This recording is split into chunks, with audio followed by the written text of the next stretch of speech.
Hello and welcome to News Now on TV360. Nigeria's Chief of Army Staff, Lieutenant General Kenneth Minima, has said elections may not hold in those northeast communities now recently liberated from Boko Haram insurgents. Addressing journalists Tuesday in Abuja after a Security Council meeting presided over by President Goodluck Jonathan, Minima said that government structures needed to be restored in the towns and villages before discussing the issue of the forthcoming elections.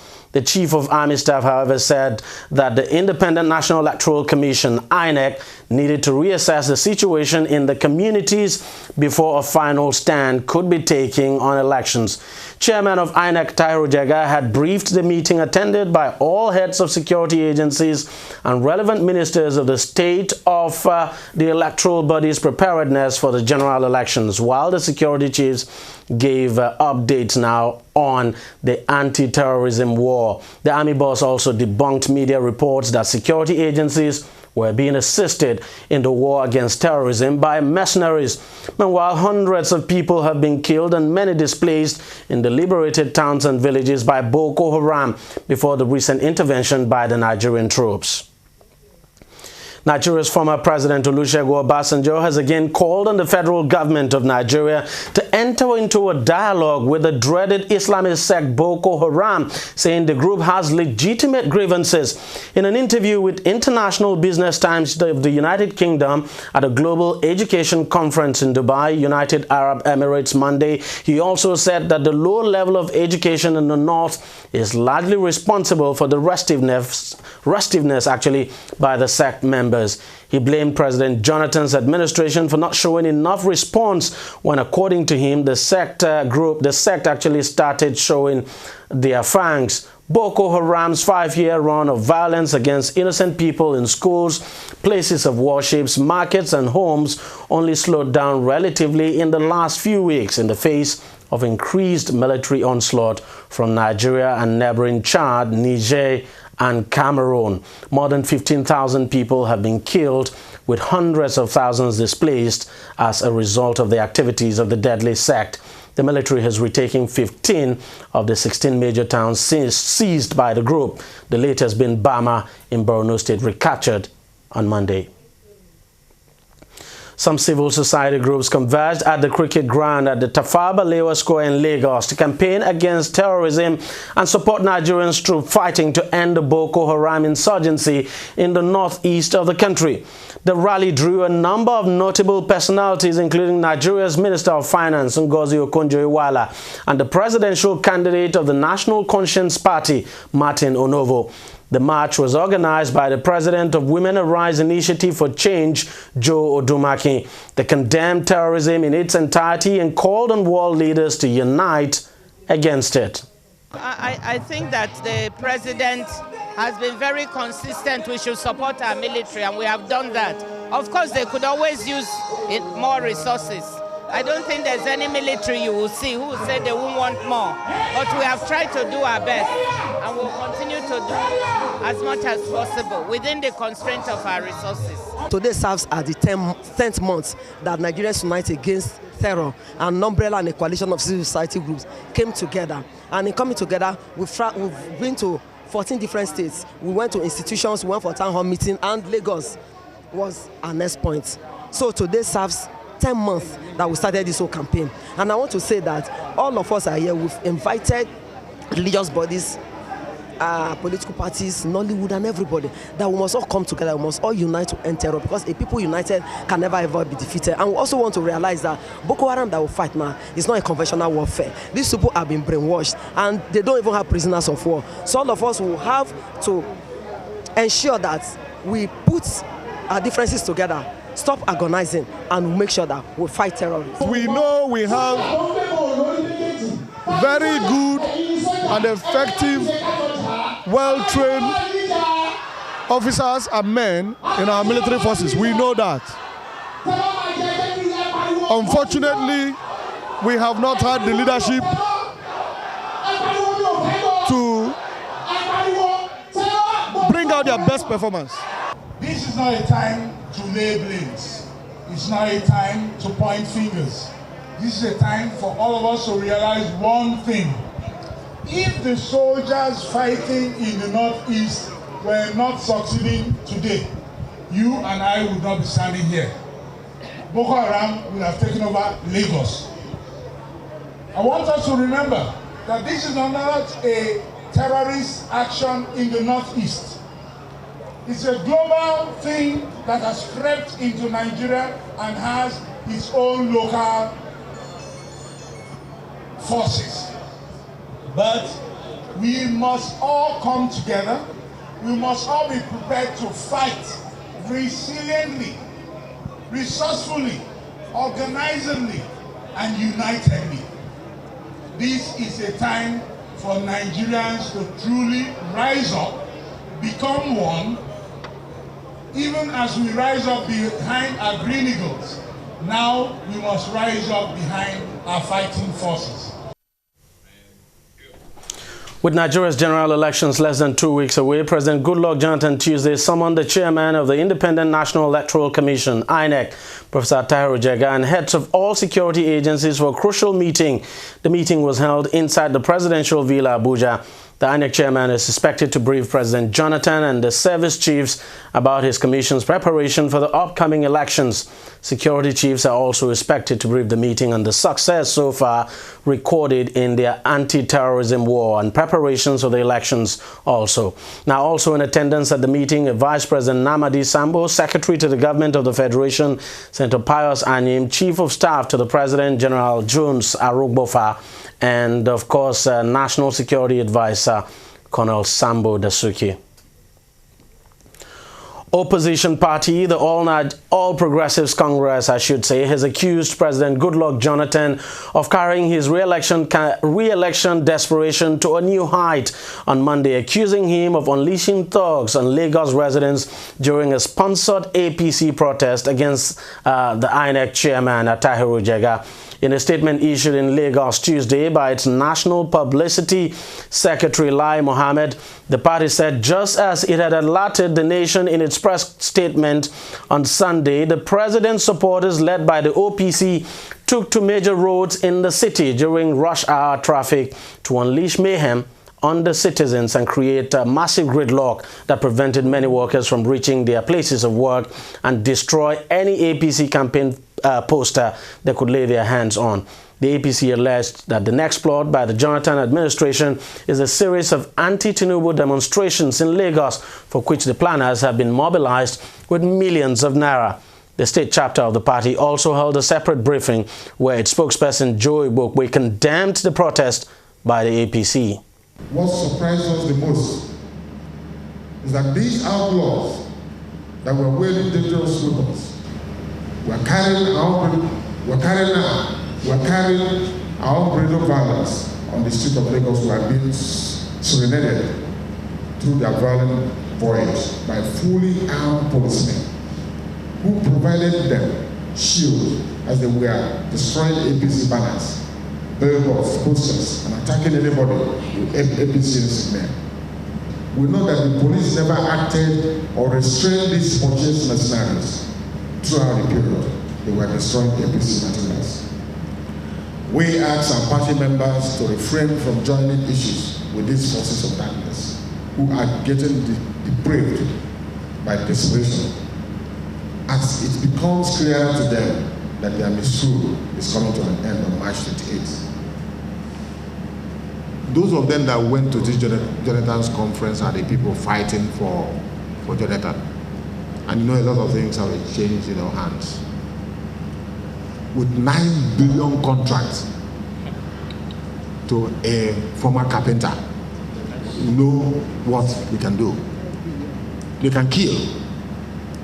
That will show you how far we have gone. That those who stood up for democracy just a few years back are now moving to the other side simply because of money. President Goodluck Jonathan has sworn in 8 ministers that were recently cleared by the Senate.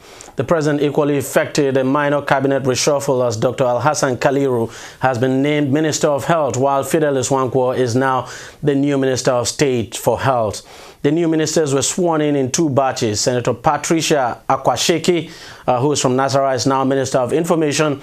Professor Nicholas Ada from Benue is now Minister of State Foreign Affairs. And Colonel Augustine Akobondo, retired, of course, from Abia State, is now Minister of State for Defense. Others are Hawa Lawan Bakba, now Minister of State Niger Delta Affairs. Kenneth Kobani Rivers is now Minister of State Industry and Trade and Investment. Senator Joel Danlami Ikenya of Taraba is now Minister of Labor, and Senator Musilio Banikoro is now Nigeria's Foreign Affairs Minister. That's the second, because we actually have about 2 or 3 foreign ministers. So Banikoro is now Foreign Affairs Minister number 2. Jonathan also swore in 2 commissioners for Federal Civil Service Commission. Dr. Jonah Madugo is to represent Benue, Plateau, and Nasarawa states, and National Population Commission. Abimbola Ogundeyi now in his brief remark, the president congratulated them and expressed hope that they will join to serve the nation. Now, another news, President Jonathan has sacked the executive chairman of the Federal Inland Revenue Service, Kabiru Mashi. A statement Wednesday by Reuben Abati, the president's spokesperson, gave no reason for the action. He, however, stated that the coordinating director of the Federal Inland Revenue Service, Samuel Ogungbeson, has been appointed as a replacement for the chairman. Ogungbeson's appointment takes immediate effect. Mashi had served as acting executive chairman of the agency since 2012. Now, a total of 120 support groups reportedly supporting the former Vice President Atiku Abubakar have defected from the All Progressives Congress to the People's Democratic Party. They defected from the APC to the PDP at a ceremony held Tuesday at Shehu Musa Yar'Adua Center, Abuja. Reacting to the news of the defection, Atiku Abubakar denied knowledge of the groups of politicians who announced their defection to the PDP from the APC. In a statement by his media office in Abuja, Atiku said he remains a committed member of the APC and asked that the purported defections of these groups be discountenanced. Also, in a swift reaction, the Turaki Vanguard, the umbrella group of Atiku supporters, has confirmed that the members of the 120 groups are not supporters of the former vice president. Now, still on the 120 support groups that defected from the APC to the PDP, the presidency has said the former vice president, Atiku Abubakar, was on sabbatical at the All Progressives Congress APC and that he would soon return to the PDP before the elections. Atiku was formerly a member of the PDP before decamping to the APC in 2014. He, however, failed to pick the presidential ticket of the party, losing to Muhammadu Buhari, who is currently the party's presidential candidate in the forthcoming election. Special advisor to the president on political affairs, Professor Rufai Ahmed Al-Khali, Tuesday said that the former vice president was a core member of the PDP and that the defection of his supporters did not come to the party as a surprise, just as he expressed optimism that Atiku would soon join them in the PDP. Well, we'll wait and see when that happens. Switzerland says it will return about $380 million stolen and stashed into accounts, various accounts now, by late Nigeria's head of state, Sani Abacha. Geneva prosecutors said the money confiscated in 2014 after it was transferred to the country from Luxembourg, where it had been seized since 2006. Now, this followed an agreement between the Nigerian government and the family of the late dictator. According to the Swiss authorities, the money was confiscated on the grounds that the Abacha family was a criminal organization. The World Bank will supervise the process of returning the loot to Nigeria. Now, with the return, Geneva prosecutors have closed their case with the Abacha family, which was opened in 1999. Abba Abacha was the last member of the family under investigation. Meanwhile, previously, Switzerland had returned to Nigeria more than $700 million that late Abacha hid in his Swiss accounts. So that will bring the total amount of money that Switzerland has actually returned to Nigeria at over $1 billion. Oh, What a huge sum of money. We'll take a short break now. When we come back, we'll look at other stories. They have taken us to another dimension. You know, it has really turned around Delta State Assembly Halo Chamber and make it what really is Halo Chamber. We could probably come to work when we liked, but all that, it's gone now. I think he's a leader that leads by example. He's a young man who has vision. And what I make of him, God will give him a large heart to continue in that endeavor. He has done quite eminently well in terms of transformation. Well, by and large, the only reason why we're here is to serve our people.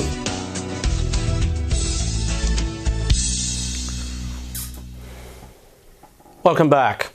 The Nigerian Electricity Regulatory Commission has announced the immediate review of electricity tariffs by about 50%. Chairman of the Commission, Dr. Sam Amadi, said the reduction, which takes effect from the end of March, follows the regulatory agency's decision to remove collection losses from customer tariff under the multi-year tariff order. Amadi said the Electric Power Sector Reform Act and the business rules of the Commission mandated the Commission to review its decision. He further noted that this new direction comes as part of the commencement of the transitional electricity market term. Meanwhile, the People's Democratic Party has commended President Jonathan for the 50% reduction in the electricity tariff in the country. Spokesperson for the party, Olisametu, in a statement Wednesday said the reduction, which comes 2 months after the cut in the pump price of petroleum product, was a direct result of meticulous application of deliberate policies which took full cognizance of the impact of high electricity cost on the citizens and the economy. What can I say? Playing politics with this one. Now, the Nigerian Senate Tuesday approved the request of President Goodluck Jonathan to raise additional $200 million diaspora bond from the international capital market. Jonathan had, in a letter addressed to the Senate President David Mark on February 4, 2014, sought the approval of the Red Chamber to increase the initial $100 million earlier approved by the senators in the 2012-2014 borrowing plan. The president had explained that the $200 million increment being sought by him was necessary in order to fund critical infrastructure in Nigeria and also afford citizens in the diaspora an opportunity to invest in the development of their country. The Nigerian currency, the Naira, is not showing any sign of recovery at all. It currently trades above the 200 Naira threshold in the interbank market, and that is despite measures taken by the country's central bank to stabilize it. The currency continues to experience a free fall in the face of falling global oil prices. It now exchanges for 226 Naira to the dollar at the parallel market.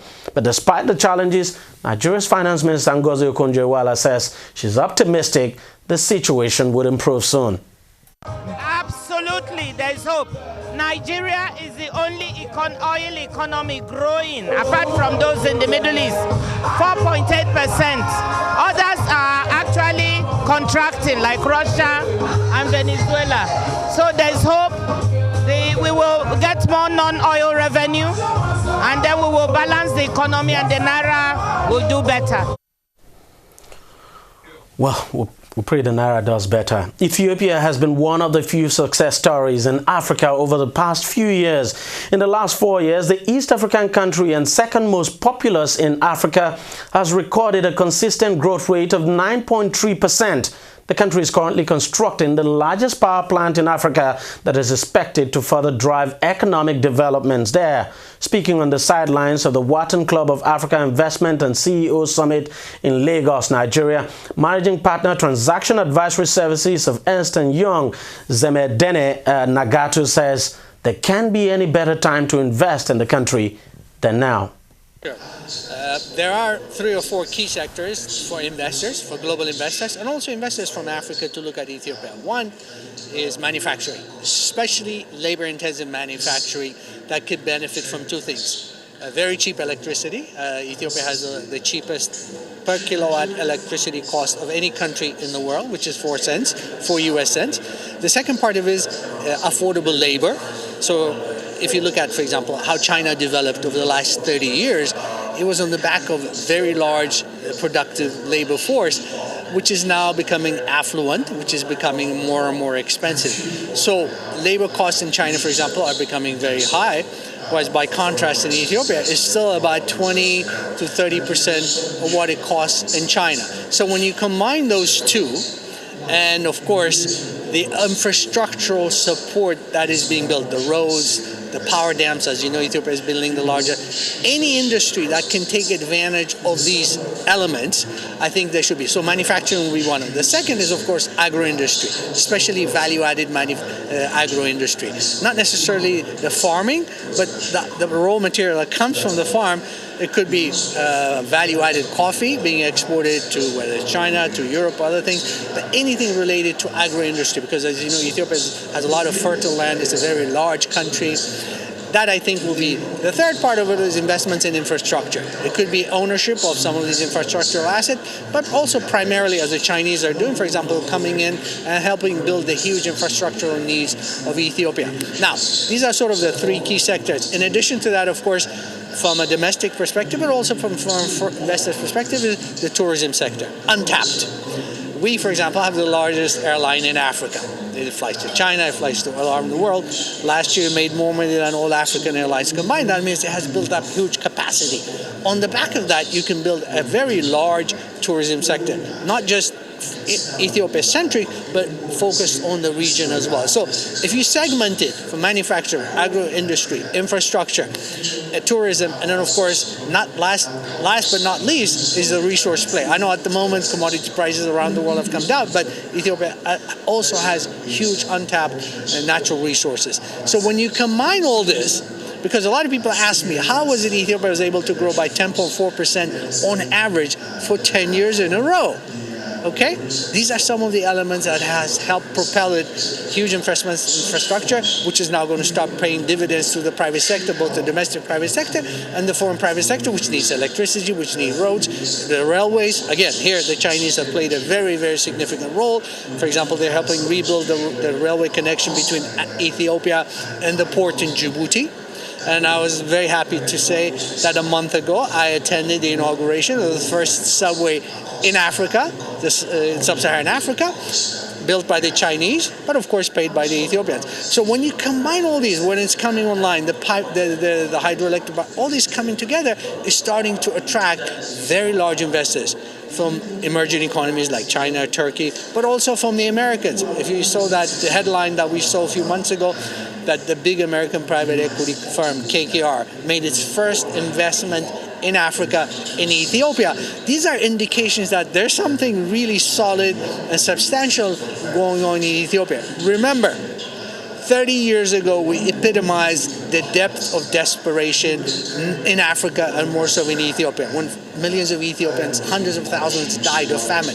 To have come from that to be the fourth largest economy in Africa today, and by our calculation, if oil prices stay where they are today, at this time next year, by 2016, Ethiopia will become the third largest economy, because the difference between the third and fourth, which is Angola and Ethiopia, is very small. If Ethiopia grows at 10.4, Angola, because of oil prices coming down, it will be the third biggest economy in Africa. So you need to look at it in totality.